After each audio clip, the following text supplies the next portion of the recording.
have the support of the APA and our newspapers. However, this bill goes far beyond personal safety.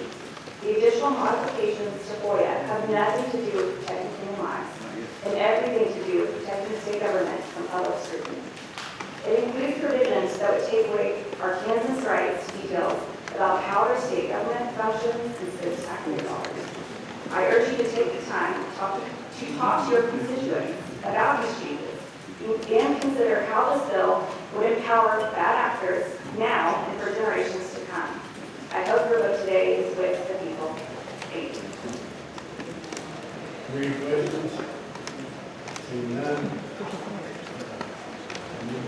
Thank you, Mr. Chairman and members of the committee. My name is Neil Ladner. I'm here today as a representative of the Arkansas Broadcasters Association. I also serve on the FOIA task force, but I should be clear that I do not speak to the task force in my role here today.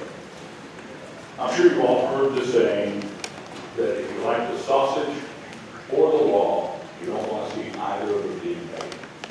I can't speak to sausage, but I can speak to the law. I love the law quite a bit. And I want to see every bit of how it's made.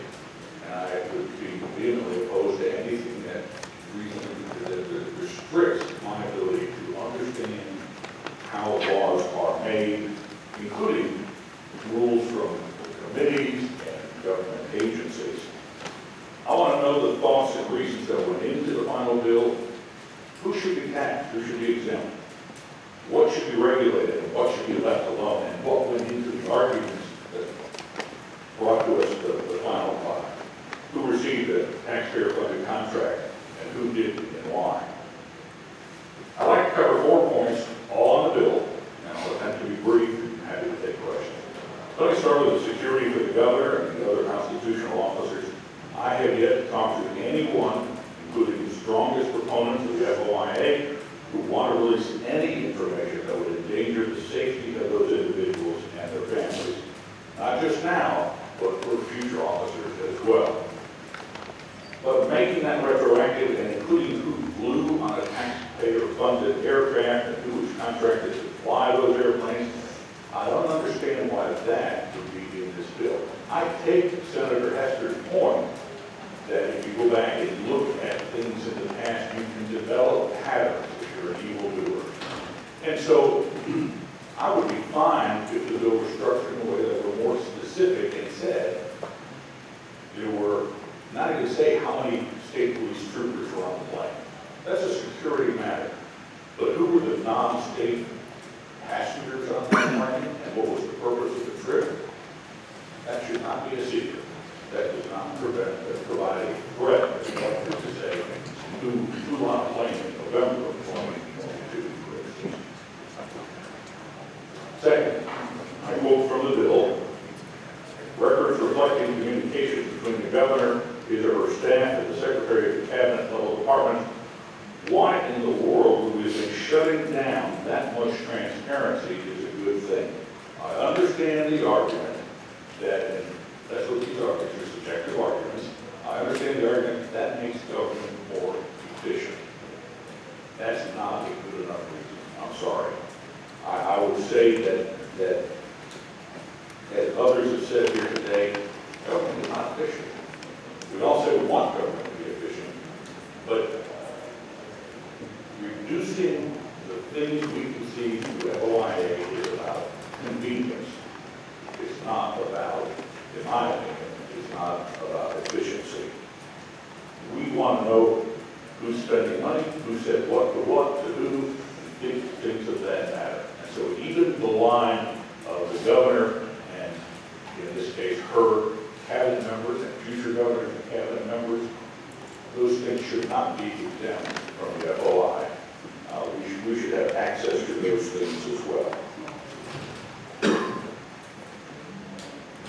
I'm trying not to repeat things that were said earlier today, so I apologize for pausing. The section about cabinet secretaries, I think, is too broad. I'm not sure I fully understand or understood, Senator Hester, your explanation earlier today. I think I did. Where I get lost in that explanation is if a member of a cabinet secretary's staff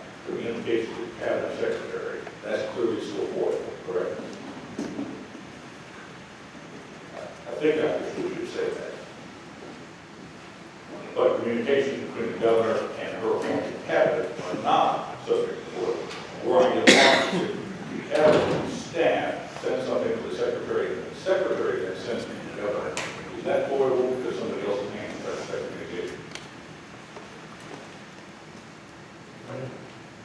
So I'm happy to answer all your questions offline. This is not a, you're able to speak for or against the bill. The questioning is for the now, but when you're finished, I'll be sure to answer all your Okay, questions. fair enough. I wasn't my chance until the rules were made, so I apologize. On the attorney's fees, Senator Tucker, Mr. Steinbach, said things much better than I could. The bill, as written, as I understand it, now says may instead of shall be awarded as reasonable attorney fees. The effort to limit that, I think, would have a chilling effect on the Freedom of Information Act, limit attorney fees in the way they can be collected. You know, football coach Lou Holtz had his do-right rule. For the people of Arkansas, the way we enforce the do-right rule is by the use of the Freedom of Information Act.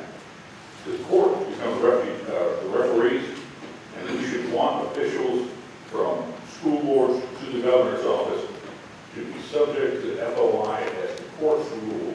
And to do that, often you have to have an attorney. And many of these things that are so important happen in small areas, in school boards and in city council and city board. And not everybody who reports on those things have the ability to hire an attorney.